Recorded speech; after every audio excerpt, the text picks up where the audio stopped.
All right, we'll go ahead and get started. Just a reminder that this webinar is recorded to be uploaded to the Counseling Center website and some point in the future. Your names will not be in the recording. For those of you in person, y'all will not be in the recording either, so the camera's not pointing your way. For those online, just use the Q&A box to ask any questions you may have. We will probably be here for until 4:30 at the latest. If for some reason you need to leave, just be respectful of others and quietly sneak out. And now that we have more people in person, those who are already here said that they didn't have a preference, but do you want the lights on or off back here? Off? Yeah. Okay. We can do that.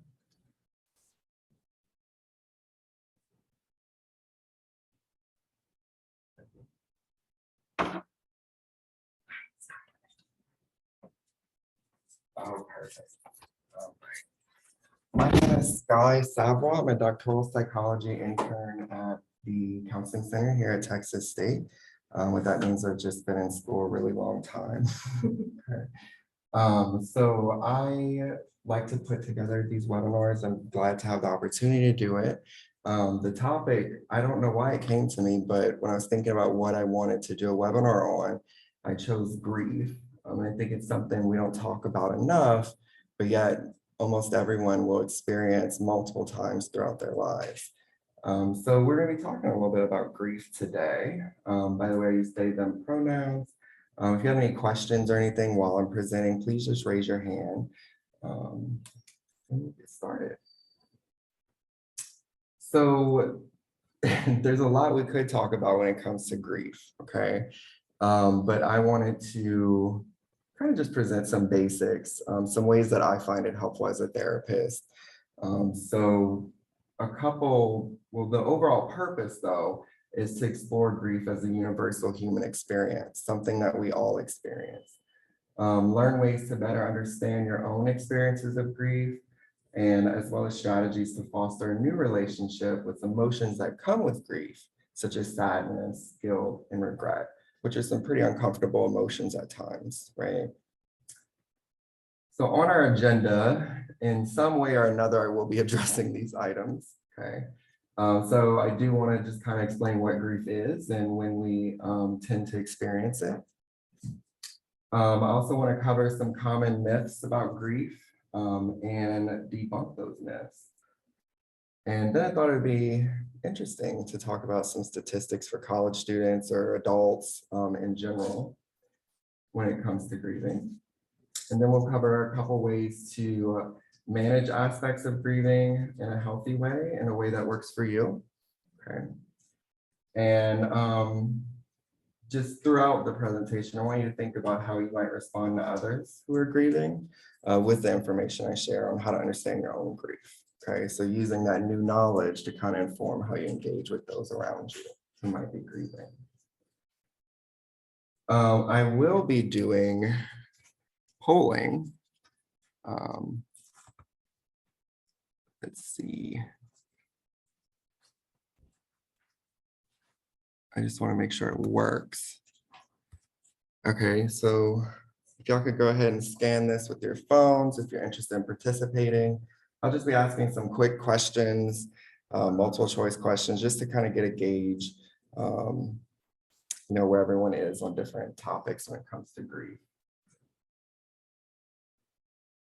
And those of you at home, feel free to scan the computer screen that you're watching from, or type in on your phone the information below the QR code.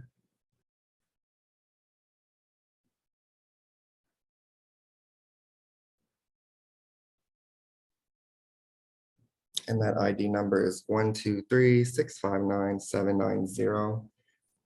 And somebody here in person can give me a thumbs up, let me know that you're able to log into the poll. Okay, perfect. All right, this is my first time using it. It's really interesting to create PowerPoints with polls. So hopefully it goes smoothly. So here's our first poll here. How difficult is it for you to talk or think about grief? And I'll start that now. This will be a good first tester for us.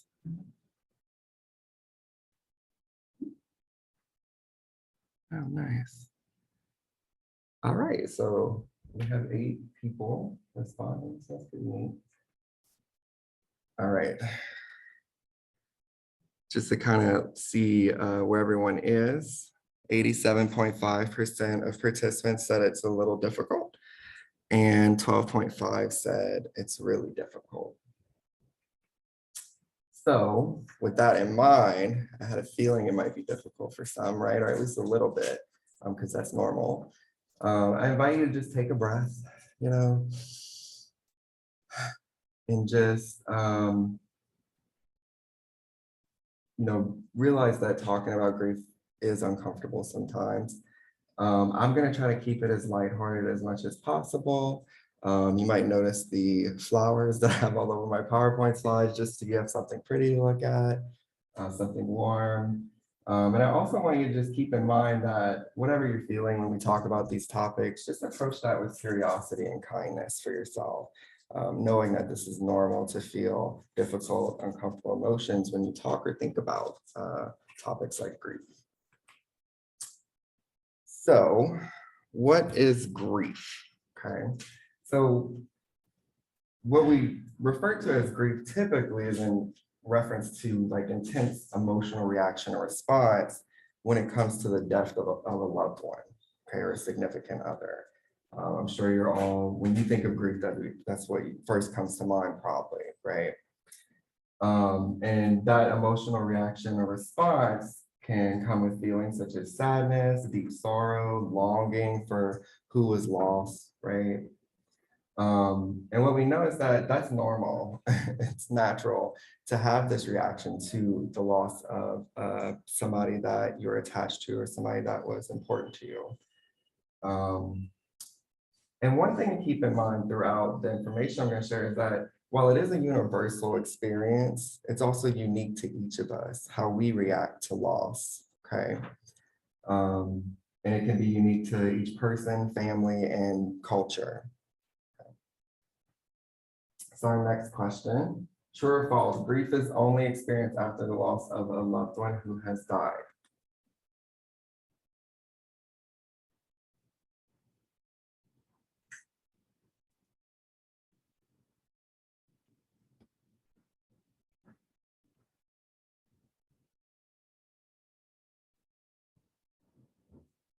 All right, let's see what we got. Okay, 100% said false. Okay, so y'all don't need this webinar. That's true. It can be for a variety of reasons, not just a loved one who has died. So y'all are already off to a great start. All right, so different types of losses. I just put some common ones on here, but grief can come from losing anything we are attached to. That's how I would think about it and summarize it. Anything we have a strong attachment to. This can be an idea that we have about ourselves, right? Maybe some hope we have for ourselves, some dream, okay? It can be the loss of people, of course, or pets, or objects that are important to you. Phases of life, right? So leaving high school, coming to college, that's a whole new phase of life that you're leaving behind, right? And that can come with some grief. And of course, related to that is like grieving the past, what once was. And then also grieving the future or potential that you had at some point for some particular goal or something you had in mind for yourself that's no longer going to be the case, right? So how common are losses? Well, researchers don't tend to think of grief in this way, but I'm a therapist, so I do. So I did look up some really interesting statistics and Google Scholar. So, but I kind of wanted to summarize first that all students experience some kind of loss, right? Because that's normal, and not just students, but adults, children, everyone. So some common experiences would be leaving home, changing school, ending romantic relationships, right? Breakup, graduation, changing friendships, friend groups, and Coworkers from previous jobs, right? I think of coworkers I've had years and years ago sometimes, and I get a little sad, like, I wonder where they're at, you know? So that can be some losses. Also, I found out that at any given time, 22 to 30% of students are in the first 12 months of grieving a death of a family member or friend. Okay, so that, what is that, roughly 2 to 3 out of 10 people? Okay, every 10 people on campus are experiencing grief related to the death of a family member or friend. Something to keep in mind when we think about how normal it is. Also, adults have at least one or more breakups before the age of 25. So you're gonna lose a romantic relationship, I'm sorry, more than likely. But I'm hoping for y'all keep it strong. Overall, most adults generally experience 3 to 8 serious relationships with upwards of 10 to 20 more casual relationships in their lifetime. So, you know, that's lots of losses of romantic interest and those kind of things. What else did I figure out? About 70% of adults lose contact with high school friends. So most people, as they age and leave high school and continue their journey in life, don't maintain contact with their friends from high school. That can come with some grief. Approximately 50% of students experience housing insecurity, so an inability to pay rent, right? So a loss of sense of security in themselves. That can come with some grief. Difficulty paying utilities, or having to move frequently, changing their environment so often. Also some losses to consider. It is estimated that an average person loses 3,000 items in their lifetime, right? So I couldn't find like how often we lose sentimental items, like pictures that are important to us, but if we lose 3,000 items in our lifetime, I'm gonna assume, this is, don't quote me on this, but maybe 10% of that is probably sentimental things at least, right? The things that we care about and are attached to that remind us of memories that are important to us. And that can come with some grief. I think of, I'm from Louisiana. I think of like natural disasters and stuff when you lose things, right? Things you can't replace. Spend about 1 year of their life searching for them. So those 3,000 items you're gonna lose, you're gonna spend a whole year just looking for things that you misplaced or can't find any longer. All right, next question. True or false? All people go through distinct stages of grief that range from shock to acceptance.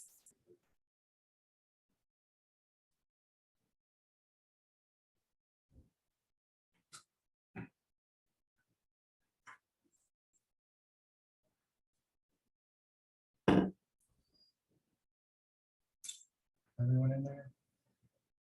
All right, let's see what y'all said. Okay, we're split. All right, I mean, we're pretty split. Someone said true, 42% said true, 42% said false, and 14% said I'm unsure and feel that this is a trick question. I'm being set up. You are. So I put false because that's the real question. I was setting y'all up though. But let's talk about that. So here's the traditional stages of grief, and I put those in quotes because when we think of stages, we think of like development, right? Like you go from this one to the next one in some kind of sequence or progression. And those range from shock to denial, anger, bargaining, depression, testing, and acceptance. I'm going to talk a little bit more about that.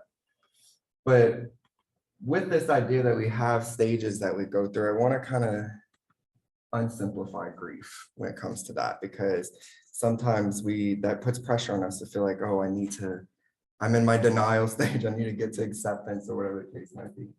But what we know is that stage models like that are just theoretical models. They're for people like me to consider, for people like you to consider in some ways, right? But they're not prescriptive of what people actually must go through in order to grieve successfully, right? To have some kind of destination in the end. Most bereaved people adjust to their loss in their own manner, so not through stages, and over the course of time, okay? And that time can depend on them and it's unique to them. And there are different patterns of complicated as well as normal grieving. Not everyone goes through those stages, but yet they still grieve, right? They still maybe adjust. Okay? And grief can come in fluctuations over time. So where you're at today with some loss that you've had in your life emotionally, doesn't mean that's where you'll be maybe around the time that there's an anniversary of that loss, right? Or a reminder pops up, okay? And there's ups and downs in grief. It comes in waves. Sometimes you might be angry, sometimes you might be sad, sometimes you might find acceptance and then you gain new information and now you're having trouble feeling shocked or whatever the case might be, right? And that's normal.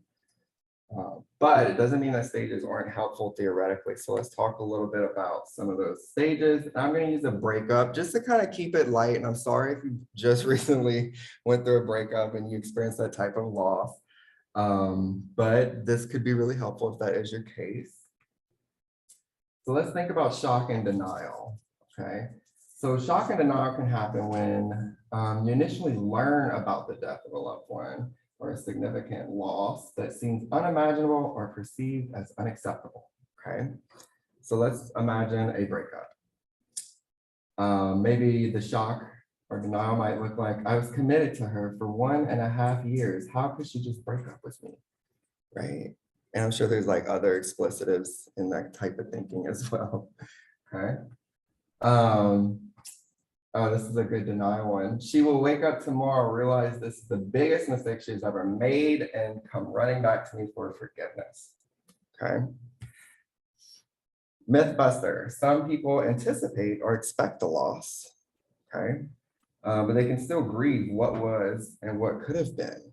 So just because a loss isn't shocking, right? They're not in denial, they can still experience grief without having to go through that stage. Okay. Does that make sense? Yeah. Let's look at anger and bargaining. So some people can experience anger for many reasons following a loss. And they may also bargain to regain a false sense of control or undo something we can't undo. So let's look at a breakup example again. So maybe somebody whose experience is mostly surrounding anger and bargaining. They might have thinking like, I hate everything right now, so mad, right?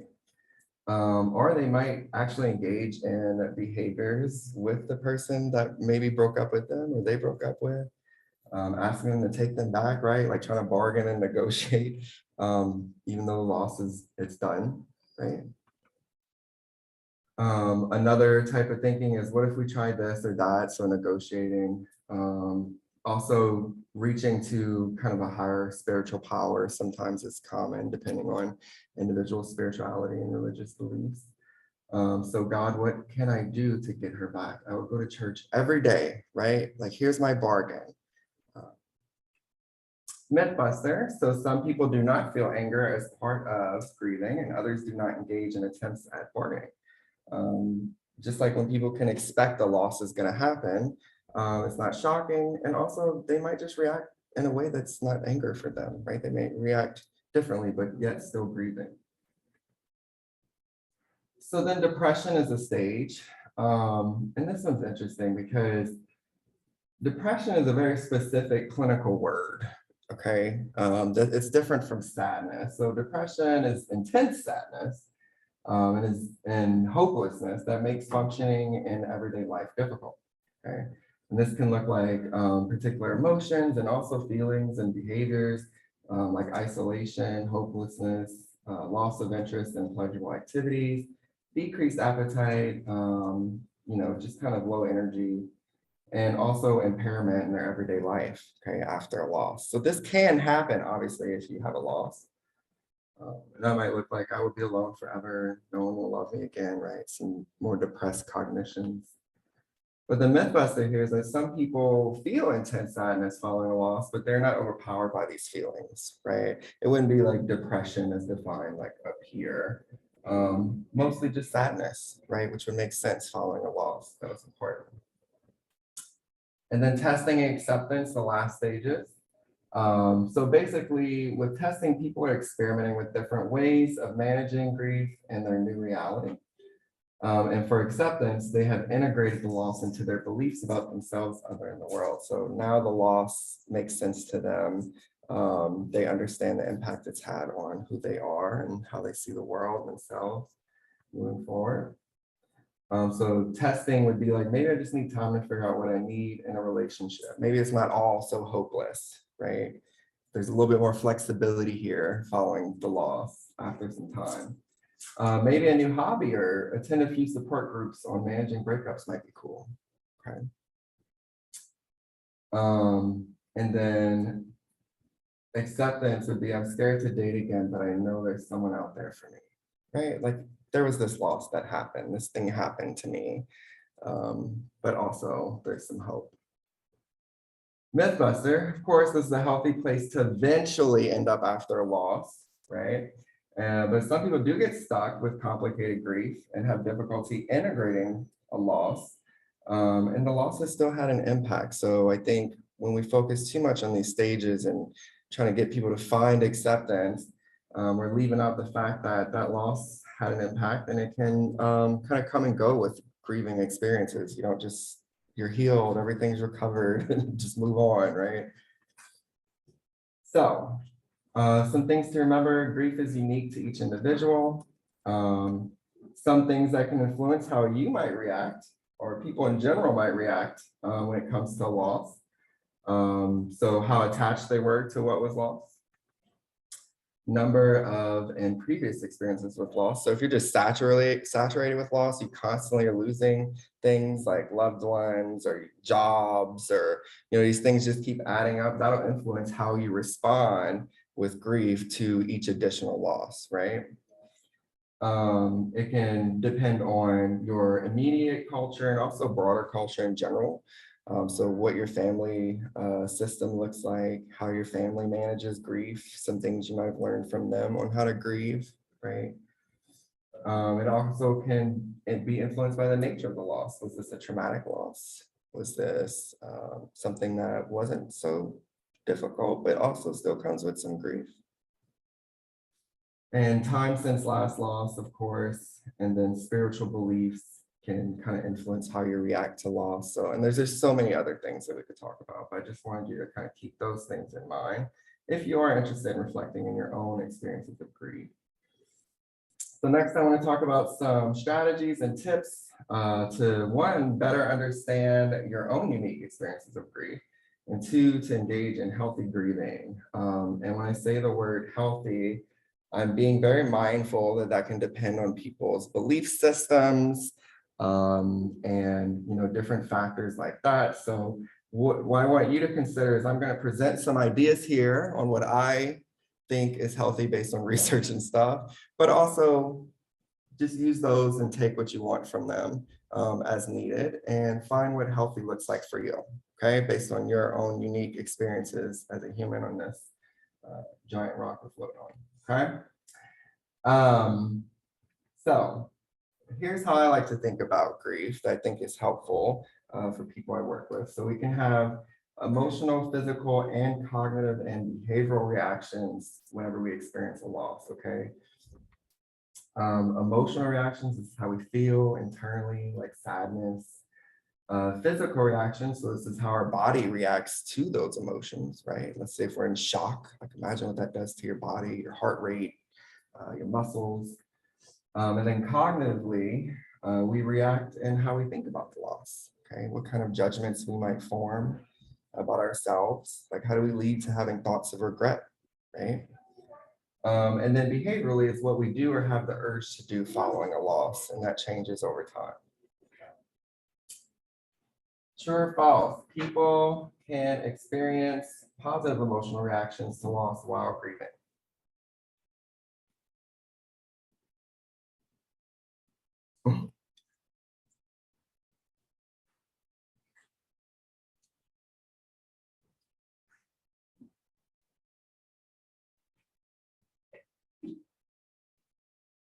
All right, let's see what we have here. Okay, we got a little bit of a divide. We have mostly true, a little bit of false. Nobody chose what? Let's see what I said. Oh, Did I get the right answer? It's true. I don't know where the check mark is. Yes, you can experience positive emotional reactions when it comes to while you're grieving. Okay. So just to kind of explain this more a little bit before I move on. Essentially, think about grief as an experience of, involving memory, right? Memory to what we were attached to, and how we think about it, those kind of things. But we can be cued or triggered to have a positive memory about what was lost, right?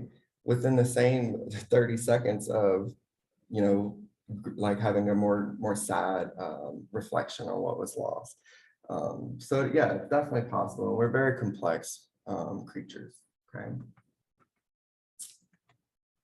So now I want to talk about some emotional reactions to loss, and these are just common experiences. And then we'll talk about some healthy tips when it comes to emotions.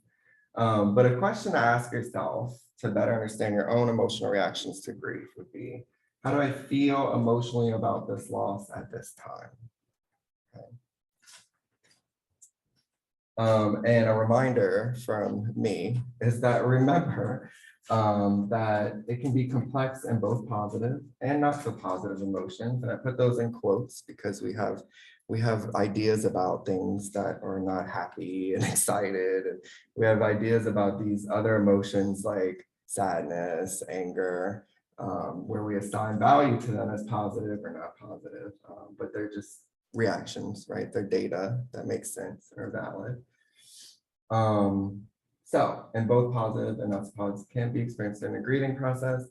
Some common emotional reactions, you pretty much just pick a, any emotion really, but here's some common ones: sadness, anger, irritability, anxiety, numbness, guilt, stress, confusion, content, excited, happy, relieved, right?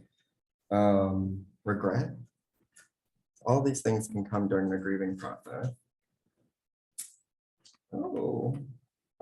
So here's some tips on how to develop a healthy relationship with emotions if you're going through and reflecting on your grief or currently grieving. So the question to ask is, what do I need emotionally at this time? Okay, so really sit there and sit with that question. And then remember that emotions are data and serve a purpose in our experiences. Okay. And I'll explain that better with one of the tips for a healthy perspective towards your emotions, which is to find appreciation for uncomfortable emotions. And one of my favorite things to do, which I do for every webinar I do apparently, regardless of the topic, is ask this question: what would the world be like if we never grieved? What would the world be like if we've never experienced sadness? We're just always happy, no matter what. Our cute little puppy runs away and we're just like happy, right? So that's what I mean by, just kind of developing a healthier perspective towards your emotional experiences and just kind of appreciating them for what they allow us. They serve a purpose, which is usually to like keep us motivated for things like love and kindness, those kind of things, right? Notice that emotions are like weather and come and go, so they change frequently. Try self-rating to better understand your emotional experience. So let's say you recently had a loss, such as a breakup or something like that. What emotions are you experiencing and how intense are they on a scale of 1 to 10 today, right? Then check back in with yourself and see where they're at tomorrow, maybe the next day, the next week. Notice that they have ups and downs, right? So now we can talk about physical reactions, which I put right next to emotional reactions because when we feel things emotionally, it affects our bodies. So question to ask yourself is, how do I feel physically at this time? And something to remember is that our emotional experiences do have an impact on how we feel physically. They're not just something we experience in our mind or anything like that, right? Some common physical reactions to a loss when you're grieving is less energy, so you feel more fatigued, You might have more energy, perhaps, maybe some anxiety or stress response. So feeling keyed up or on edge. Your body might ache from that stress, or maybe from not having enough energy and feeling fatigued. Increased, decreased heart rate or blood pressure, headaches, stomach upset, heartache. Okay, these are real things that we feel physically. Coping with those physical symptoms, some things to keep in mind. So just ask yourself, what do I need physically, right? How do I help myself when it comes to how my body is feeling while I'm going through these emotions that come and go? Okay. So our physical reactions, just like our emotional reactions, are temporary, okay? And our physical needs change over time, just like our emotional needs. Some common coping strategies I invite everyone to do, so much time we have. If you want, you can close your eyes and just gently place your arms in a hugging position. I'll do it since that's so weird for you to do by yourself. And you can just apply gentle pressure, right? And just thinking about how that calms the body, just like when we get a hug from someone else, okay? So if you're feeling keyed up or, you just need a hug, give it to yourself, okay? Self-soothe. Receive a hug from someone else, right? Ask someone for a hug to help you feel more calm. And then of course, there's different relaxation strategies you can try. You can just YouTube that, check out our website, the Counseling Center website, all kind of stuff. Deep breathing. So think about if we're feeling anxious and keyed up after a loss, maybe it was shocking, right? Think about how that makes our body activated, okay? Well, luckily, if you notice that you're activated, you have a calming system built right in, okay? You can literally just relax your body. It does take conscious effort. You do have to make a decision to sit down or lean against something, whatever the case might be, and take some deep breaths, right?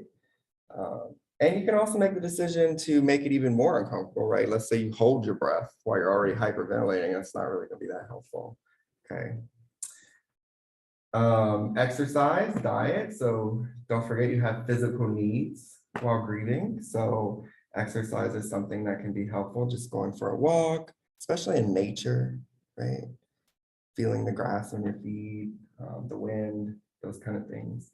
And then diet is important. The way I like to explain that is if you are feeling depressed, sad, just no energy, how is eating a double cheeseburger from Chili's with extra barbecue sauce and cheese fries with jalapenos, how's that gonna make you feel? Is it gonna give you energy? Is it adding to the fatigue maybe, right? Now you just feel kind of bloated and full, right? We love Chili's though, okay? But this is not an endorsement of Chili's. You might have to edit that out. But the point is like just being mindful about what your physical needs are if you find yourself in that type of physical state, okay? And then of course, sleep and rest. That's important for not only physical, I guess I should have mentioned that. So what we do physically influences how we feel emotionally as well. So we can make ourselves emotionally feel better. And sleep and rest is important because not only will we feel better, but our bodies will feel better, we'll emotionally feel better, and we'll be able to think clearer, okay? And use this part of our brain in the front to its maximum capacity while grieving. So make sure you sleep and get rest. So now we can talk about cognitive reactions to loss. This is how we think about what was lost, what we were attached to. A question to ask yourself is, what are my thoughts about this loss, right? It's not too complicated. Write them down maybe, kind of clarify some things for yourself.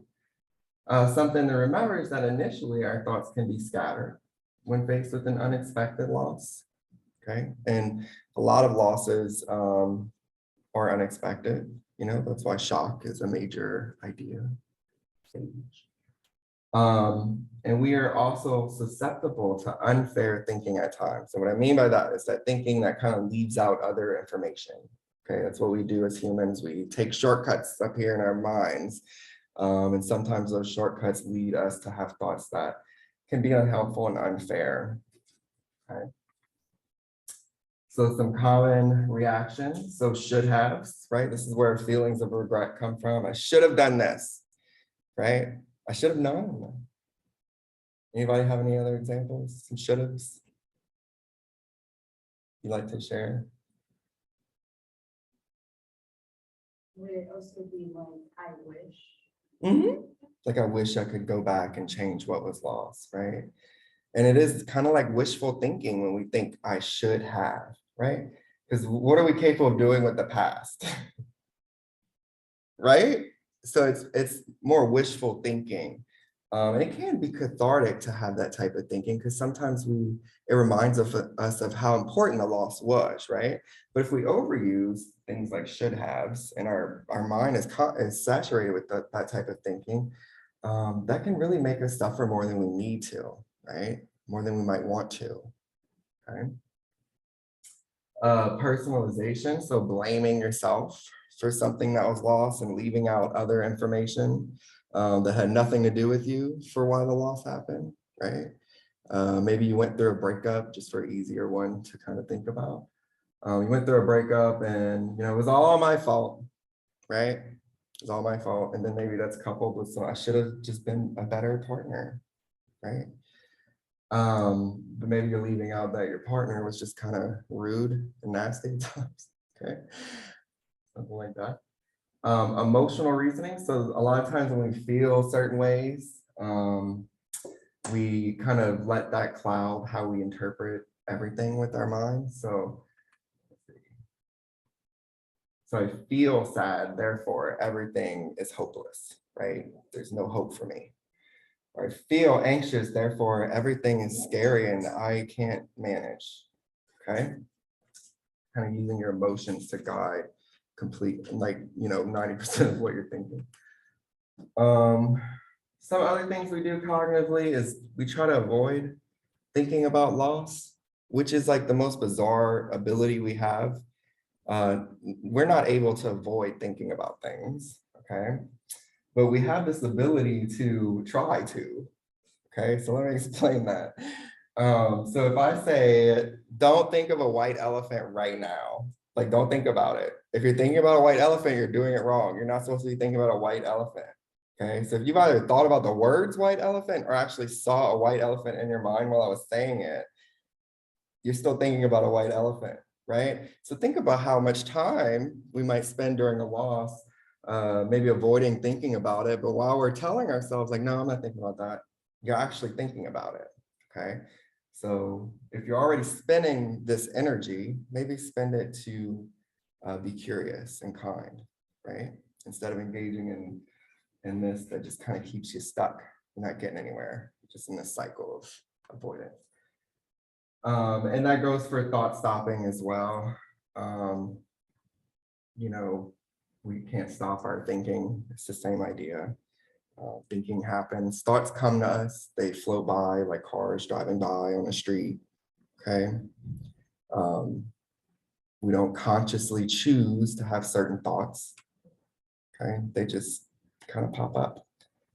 And for a number of reasons, right? But we don't choose to do that. Keep that in mind. And then obsessing over certain aspects of loss, that's something we do in our minds. We might focus on only one aspect of the loss. Maybe it was something really difficult and traumatic. Maybe like the breakup, it was, oh, my partner cheated on me, right? You just kind of focus on that, narrowing on that. Again, that can also help kind of go through the emotions, right? Kind of engaging in obsession a little bit. But also if you get stuck here, it's not so helpful, okay? Some tips on how to cope with cognitive reactions we have. So the question that is recommended is, how can I find a balanced way of thinking about this loss, okay? And something to remember is we don't consciously choose to have the thoughts we have, but we can notice them. And I have a typo here, but we can notice them and respond to them in a way that is helpful to use as needed, okay? So some coping tips here. Sharing your thoughts with a significant other and or counselor. Maybe this was a loss you are more comfortable talking with a professional about, or whatever the case might be. But when you share the thinking you're having about a loss, it allows you to kind of organize it a little bit, right? When we say things out loud, our usually our thoughts don't come out like blah, blah, blah, blah, blah, blah, right? But it can feel like that in our heads sometime, in our minds. There's just so many things popping up. But fortunately, we can think way faster than we can talk, okay? So when we talk, we have to pick, right? And it slows it down a little bit for us. So just talking that out loud with someone. Let's see. Related to that is exploring and organizing your thoughts with a journal, right? Keep a little notepad on your phone as you're reminded of a loss and grief comes up for you, maybe throughout the day or whatever the case might be. Just kind of write what you're thinking down, right? Even if it's something not so helpful, just write it down, look at it, see what you think about it.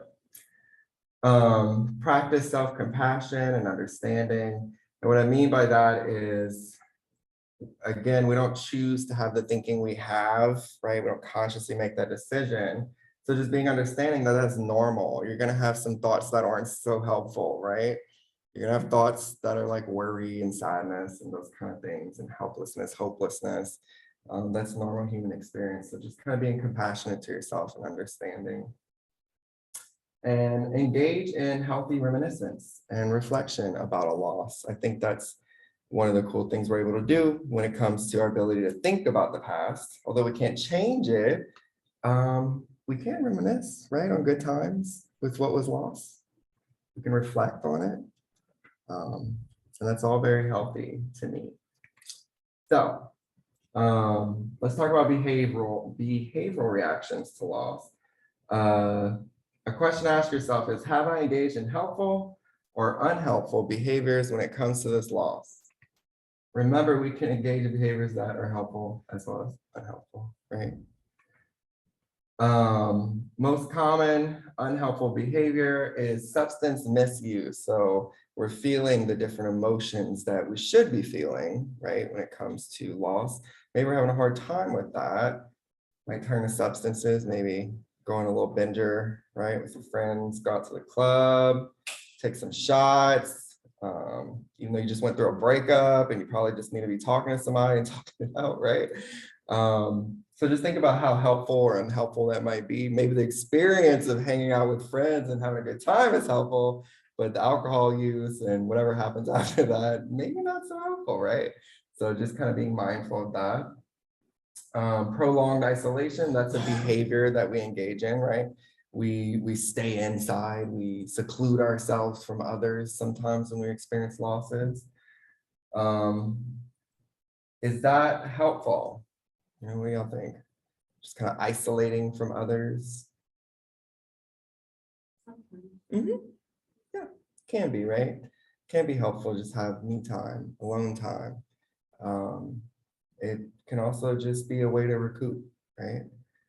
But let's say you get stuck there, I think it's important to notice that. See if is this helpful anymore for me? Right? Maybe I should do something different. And that's up to you. That's unique, right? To each person. Some people, yeah, it's helpful to stay in for a couple months, right? A couple weeks, a couple days, whatever, depending on the loss. And then also just considering behaviors that lead to regret in our reactions to loss. This is a common experience. People will go through a loss of something they were attached to, and they might make an impulsive life change, right? Let's say they lost a job, so they're like, you know what? I'm gonna move. I'm moving to New York City, right?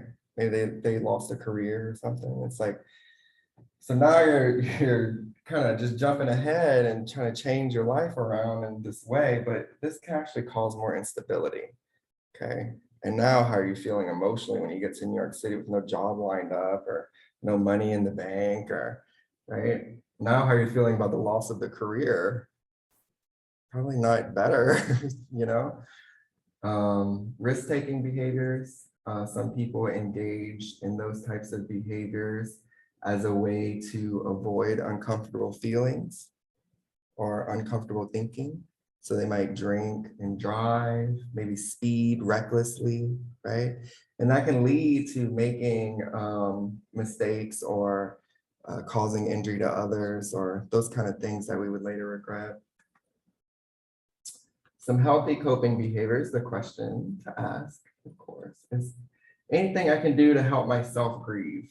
Remember, choosing with intention, which behaviors serve us to integrate a loss is an option. So you can choose to ask yourself, okay, what do I need, me specifically, when it comes to this loss? And what can I do for myself, right? To help myself if that's what I want, okay? Some common behaviors. So setting aside time to grieve, right? Grief time. Schedule it in your phone, set an alarm, like, okay, I'm gonna go and just reflect and reminisce on this loss, check in with myself, see how I'm feeling, some alone time, okay? Just allowing yourself to feel and process the loss. You can take refuge in religious or spiritual practices. That's a behavior, right? Engaging in some spiritual religious behavior. Let's think of maybe if you're Buddhist, like meditation, mindful meditation, things like that. Prayer, the act of sitting and actually praying, those kind of things can be helpful. Spending time in nature is my favorite. So go sit by the river when nobody's like, not too many people around. Just feel the water, feel how big the earth is around you, and how beautiful it is, right? Engage in grieving or mourning rituals. This can be part personal or cultural, and I think that's pretty cool. We'll talk more about that. Get creative with grief. So like drawing, painting, etc. So I put some common grief rituals here. So of course there's ones we all know about, right? What do we do when we lose a loved one? We usually have a funeral, right? Is the loved one there at the funeral physically, at least alive? No, right? Funeral is usually for us, part of culturally, like grieving, wakes, those kind of things. Watching a loved one's favorite movie is cool, right? Can help just kind of process grief and do some kind of nice ritual. Visiting a burial site is really common. Planting a tree or a flower in the memory of a loss, doesn't have to be the death of someone. Yeah, letting go activity. I don't recommend like balloon releases though. Apparently it's really bad for the environment, end up in like turtles' mouths and stuff, so don't do that. But you know, burning letters to what could have been, like after you lose a job or a relationship or letting go of something, that's a behavioral act, right, of helping yourself grieve. Carrying a remembrance item to embrace or reflect on, pray over what was lost, right? All right, poll question. People stop experiencing grief with enough time after the loss.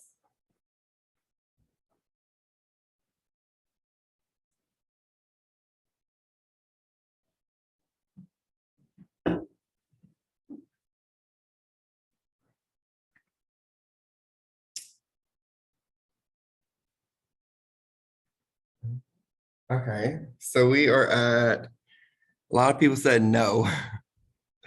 We have some yeses, we have some maybes. I was going for maybe, right? Maybe. Here's a good metaphor to think about when it comes to grief. Okay, and it's the last thing we'll cover. This is the ball in the box. So essentially, think about our experience as being in this box. Okay, we are in the box. And there's this ball here that represents grief. And then there's this button in pink right here that says feel, okay? And when we experience a loss, depending on how big it is, the ball might be bigger, okay? But it's gonna hit the button at some point, it bounces around, right? And maybe it was a big loss, okay? That ball might be really big and it might hit that button a lot, okay? When it first happens, right? So you have lots of feelings about the loss, lots of grief. See, I was just demonstrating. Y'all did this on paint, by the way. But just demonstrating the ball like bouncing around, like it's not always hitting the button, right? But it's kind of big and just does do that. So, but sometimes it shrinks with time, right? Maybe with processing and caring for ourselves and integrating what has been lost. So the ball is a little bit smaller. That gives it more room to bounce around this box of our experience, right? Doesn't hit the feel button as often, right? It's not as big. There's way more room for other experiences. We're on the same page. Okay. That doesn't mean though that the ball cannot hit the feel button. Okay, so let's say you lose a loved one and that ball gets small like this. There's lots of room, maybe after 6 months, whatever the case might be for you. But let's say a year comes up on their anniversary of the loss, right? You're reminded of what that loss was like. Still hit that button, okay? And with that being said, that means the ball can shrink and grow throughout our lives, depending on what the loss was, okay? So sometimes it can be helpful to check in with yourself and see, okay, where is my ball right now? How big is it? Is it taking up a lot of space? Is it kind of small, not taking up too much space, right? What is it when it hits this button? What am I feeling, right? Also, why did it grow? It's been 6 years since I broke up with a random name, right? Why am I feeling grief about this relationship 6 years later? Why did the ball grow? And being curious like that and visualizing it in this way can kind of help you figure things out. Like, oh, okay, that makes sense. Probably because I've seen so-and-so's mom at Winn-Dixie. Do you have Winn-Dixie here? It's a grocery store. You know what I'm talking about. H-E-B, right? Maybe I've seen their mom. That's reminded me of that loss, right? So some summary and key points. We all experience grief at some point. So as we talked about all the different types of losses that can come with grief, right? So just keep that in mind. We can experience grief from many different types of losses. I'm just repeating what I just said. And when in doubt, be curious about your experience of grief. Consider what needs you have that will ultimately help. Remember that grief comes and goes, it shrinks and grows. And sometimes you can get stuck in grief, and it's okay to ask for support from others. Okay, you don't have to do it all alone. Sometimes that's appropriate for you. But just know this is always an option because that's a behavior, right? We can choose behaviors that help us serve us. Okay. Questions, comments for those of you in the room. For those of you on the online webinar, just type them in the Q&A box. Also be mindful that this webinar is recorded. I know I said that 3 times, but with your questions, yeah. Anybody had a question? No? Perfect. References, this will be recorded, so you can always pause when we upload it to our website. Also visit our website. We have self-help resources, a tab on our website page that you can click on. Has a number of things you can do to help yourself. My favorite is TAO, Therapy Assistance Online. It's completely free to students, faculty, and staff. I have a QR code if you want to hurry up and go ahead and scan it now. This is a free mental health app, essentially like YouTube for mental health. So you just download it on your phone or you can log in on the computer. Type in things like grief and loss, and what you'll see is there's a number of sessions that'll pop up. 200 and I don't know how long that is, but they're usually like 10 to 15 minutes, sometimes 3 minutes, as little as 3 minutes, but on a variety of topics. This is grief and loss. Obviously, I wanted to make sure it was available before I recommended TAO. And it is available, so there's different sessions that could be helpful. The last thing I ask is for everyone to please give us some feedback on this presentation. Ignore whatever's in the blue right here on the slide. Just focus on the feedback survey slide. You can visit that link or you can just scan the QR code. You'll need my name. You can put grief for the title and today's date. Hopefully I got that right. Yes. So I'll give everyone a moment to scan that.